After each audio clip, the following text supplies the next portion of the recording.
In Onshape, you can insert an entire part studio as rigid when working on an assembly. Here I am in a part studio. I have 3 separate parts built in here. You can see all the different features that were used to construct these. Now I want to make an assembly so I can populate hardware and other components created in different part studios. Let me go to the plus button in the lower left-hand corner and create my brand new assembly. And now to get those components in there, I will go to the Insert button. And then in the Insert dialog box, we have this icon, which enables us to insert an entire part studio as rigid. I will click on it. And this is the part studio that contains the components. I can expand it and show it to you.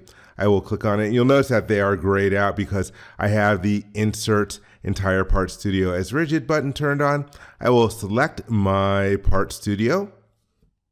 You can see a preview on the screen. I'm going to keep my mouse inside of this dialog box because I want them brought in right at the origin. I don't want to place them. I will hit the green check mark. And there I have my components placed in the assembly. Let me make my instances list wider. Here you can see the Engine Component Studio. I will expand it to show the different components, and then I can select one of the components like the engine block and fix it. And this ends up fixing the part studio and the assembly as well. So there you have it. That's an easy way of populating your assemblies with an entire part studio.